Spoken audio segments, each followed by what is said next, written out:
அனைவருக்குமே வணக்கம். சற்று முன் கிடைத்திருக்கக்கூடிய ஒரு மிக மிக முக்கியமான செய்தி ஒன்று வெளியாகியுள்ளது. திமுகவின் ஆலமரம் சரிந்தது, போலீஸ் குவிப்பு, இது மாதிரி செய்திகள் வெளியாயிருக்கு.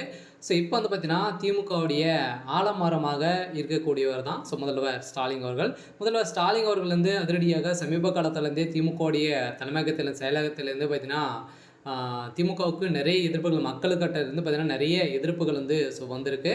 எந்த எதிர்ப்புகளின் அடிப்படையில் எடப்பாடி பழனிசாமி அவர்களும் பார்த்தீங்கன்னா போட்ட பிளானின் அடிப்படையில் விசிகாவும் அதிமுகவில் இணைய போகிறதாக ஒரு தகவலும் வெளியாகிருக்கு.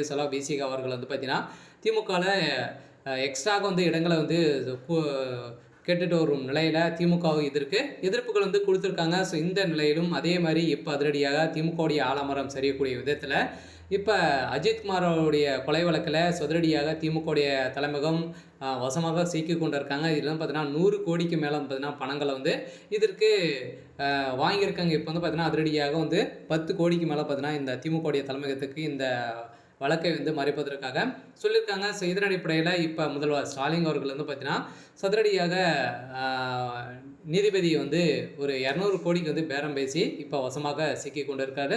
திமுகவுடைய தலைமையகமே ஒட்டுமொத்த கதையும் முடிய போகுது. இந்த நிலையில் தான் முதல்வர் ஸ்டாலின் அவர்கள் கூடிய விரைவில் கைது செய்யப்பட போகிறாரு அப்படிங்கிற மாதிரி இப்போ தகவல் வெளியாக இருக்குது. இந்த நிலையில் தான் இப்போ ஸ்டாலினுக்கு எதிராக நீதிமன்றம் தீர்ப்பு வழங்கியிருக்காங்க.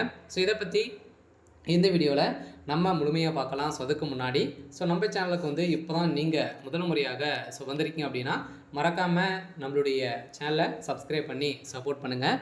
வாங்க வீடியோக்குள்ளே போகலாம். பார்த்தீங்கன்னா திமுகவுடைய ஒரு ஆலமரமாக இருக்கக்கூடியது தான் முதல்வர் ஸ்டாலின். இப்போ வருகின்ற சட்டமன்ற தேர்தலுக்காக அயராமல் பார்த்தீங்கன்னா உழைச்சிட்டு இருந்தாலுமே இப்போ திமுக பார்த்தீங்கன்னா ஆட்சிக்கு வந்ததுலேருந்தே எங்கே பார்த்தாலும் கொள்ளைகள் இது மாதிரி பார்த்தீங்கன்னா எக்கச்சக்கமான கோபாலபுரத்தை தான் பார்த்தீங்கன்னா உயர்த்தி கொண்டே இருக்காங்க. மக்களுடைய வாழ்க்கையில் எந்த ஒரு சம்பவமே நடக்கலை அப்படிங்கிற மாதிரி குற்றச்சாட்டுகள் ஏற்கனவே இருந்திருந்தாலுமே இப்போ அஜித்குமார் வழக்கில் ஏழை எளிய மக்களை தான் பார்த்தீங்கன்னா கொல்லும் விதமாக தான் திமுகவுடைய செயலகம் செயல்பட்டு வருது அப்படின்னு தான் இப்போ எங்கு சென்றாலும் திமுகவுக்கு மக்கள் அனைவருமே எதிர்ப்புகள் கொடுத்துருக்காங்க. வருகின்ற சட்டமன்ற தேர்தலில் திமுக போட்டியிடுமா அப்படின்ற ஒரு பெரிய கேள்விக்குறியாக இருக்குது. இந்த நிலையில் தான் முதல்வர் ஸ்டாலின் அவர்களுக்கு பார்த்தீங்கன்னா அதிரடியாக பெரும் மன கஷ்டத்தில் இருக்கார்.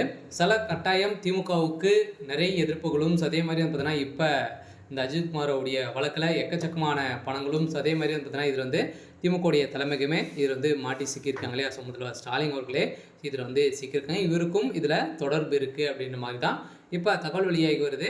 இருந்தாலுமே என்ன நடக்க போகுது அப்படின்றத வெயிட் பண்ணி பார்க்கலாம். இது மாதிரி செய்திகளை தெரிஞ்சுக்கணும் அப்படின்னா மறக்காமல் நம்மளுடைய சேனலை சப்ஸ்கிரைப் பண்ணி சப்போர்ட் பண்ணுங்கள். தேங்க்யூ.